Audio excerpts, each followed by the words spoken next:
since I came to Congress, when I first came to Congress, it was the #1 issue that I heard about. From small businesses who pay twice as much as large employers for the same benefits, who see double-digit increases in their premiums year over year, and who find themselves one claim away from being priced out of the market and losing coverage for themselves and their employees. For seniors who are trying to re-enter the workforce, but because they are over 50 and have a pre-existing condition, businesses will illegally, but often discriminate because they're afraid to bring those pre-existing conditions into the plan and again get their small business plan dropped. For those who not only don't have access to affordable care, who I've heard from so many, but from the 87% of Americans who have had health care coverage, but until this law passed did not have health care security. Because Illinois has the highest level of rescission in this country. That means companies have been able to legally drop your coverage when you need it most. A woman who needs a double mastectomy told that because she had acne when she was 14 gets dropped a week before her surgery. A man who needs heart surgery but had an ankle problem 20 years earlier. The insurance companies have been taking your premium payments but don't want to cover you when you need the help. That's the kind of thing I've heard from people ought to be illegal, and now it is, along with limits on lifetime caps and pre-existing. Mr. Scher, would you like to have a rebuttal? Not so much rebuttal, but an addition on the topic, on point. That's fine. It's interesting to me that both of those candidates are listening to people and evidently listening to different people. And it suggests to me that we've got to start talking to each other. Sometimes I get the feeling like we're living on an episode of The View. On healthcare, understand this, that this whole thing that we're debating and just passed, that's only half of the equation. That's just the demand side about how we pay for it and how we cover people. We still have a massive challenge on the supply side with healthcare in this country that we have Thank you, Mr. Scher. Mr. Walsh will take the next question first. Students? Professional jobs like engineering are going overseas from the 8th District, Illinois. With high unemployment, how do we get these jobs back? Mr. Walsh? Again, a divide. The folks in charge came into power during a crisis, and they took advantage of that crisis to try to get as much passed as they could, instead of focusing on what really concerned and scared most Americans, which is the fact that nobody's hiring, people aren't working, they're losing their homes. There's a clear philosophical divide. How do you grow and create jobs in this country? You get government out of the way. Government creates a climate. Government doesn't overtax and overburden business. Just like Illinois businesses have made it so expensive to do business in this state, they move out to neighboring states because of taxes and regulations. Companies are moving offshore and moving into other countries to do work. If we want to attract and incentivize companies and businesses to stay right here, we have to create a tax and a regulatory climate that will attract them. We have to cut taxes.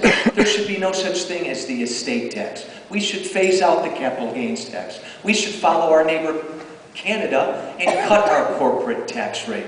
Ms. Bean's wrong when she says that credit's the biggest concern of small business. Right now, the biggest concern of small businesses, they're afraid to come out of their offices. They're afraid of the climate. They don't know what their cost is going to be a month, a year, or two down the road. The only way we do that is if we cut their taxes and cut regulations. Thank you, Mr. Walsh. Ms. Bean. As someone who has cut taxes for businesses consistently, I appreciate that it's the private sector, not the public sector, that creates jobs. But we have to create an environment for growth for our area businesses, large and small. In the Recovery Act, there were $288 billion of tax cuts. I was one of the advocates to make sure that of those tax cuts, they weren't just the ones that many of us here as families have seen in the Cash for Clunkers program, or the first-time homebuyer tax credit, or the $2,500 tuition tax credit to help families pay for college, that was my bill that I pushed for inclusion of. Those were important things to get the consumer spending portion of our economy going. But on the business-to-business side, I pushed for inclusion of the NOL carryback and accelerated depreciation. Those really are our specific tax cuts to promote the profitability of our area businesses so that they will invest here. We also invested beyond the road infrastructure, but also energy infrastructure, which is an important part of the decision-making process when companies decide whether to build their plants here or abroad. And again, getting back to education, if we're not graduating engineers here, companies are going to decide to go elsewhere and pursue that talent. So we need to make sure we're providing them the best graduates possible with a continued commitment to education. Thank you, Ms. Bean. Mr. Scher. That is a great question, and it is one of 1,000 specific examples of what I mean by trade practices that are causing the bottom to drop out from under our economy. Because the people who finance the campaigns of the political parties are on a relentless quest for cheaper and cheaper labor. In fact, they want to live in a world where the American worker and working family has to compete with 4 billion people living in poverty around the globe. That's why we have 30 years of stagnant and declining wages, which are the last 30 years of my life.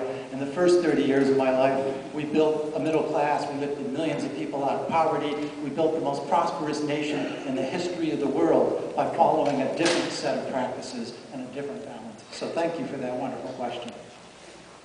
Thank you. Mr. Walsh, would you like a rebuttal? This is the most anemic recovery we've had since the Great Depression.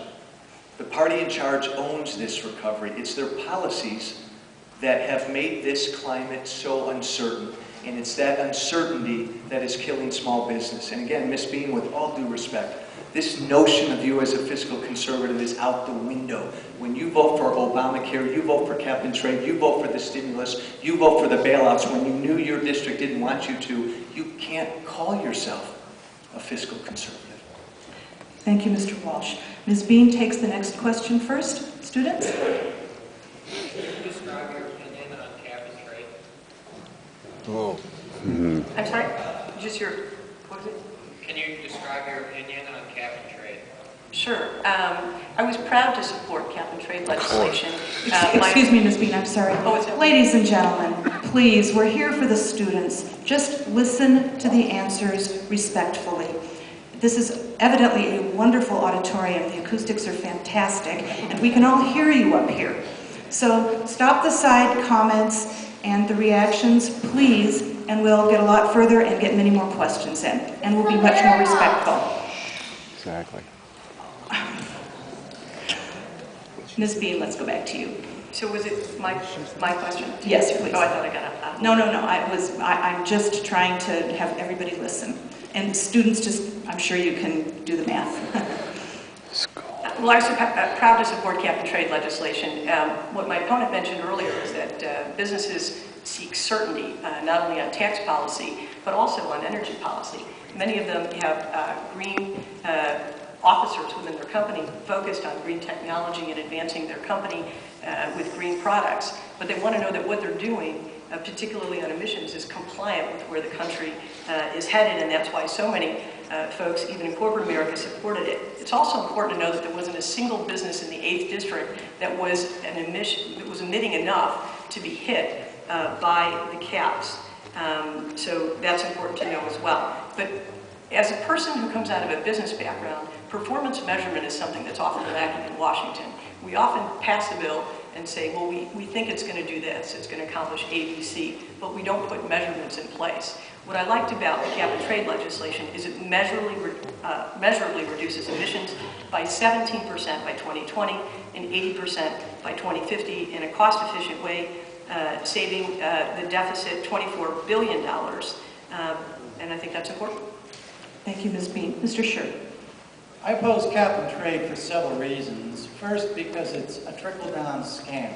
If we're really trying to stop something that we consider pollution, we don't give polluters the right to pollute and let them buy and sell and make money in trading it. If we really think that, we should have an auction in trade because nobody has the right to pollute and then sell it to someone else. More importantly, I oppose cap and trade because it unfairly and unequally hobbles our economy. It's a global problem, and us passing cap and trade will not address that global problem. I think that instead, what we need is an energy race to become the leader, the world leader in safe, clean, renewable energy. Just like we had a space race when I was in high school. And that space race affected our education, it affected our national image, it affected everything we did. And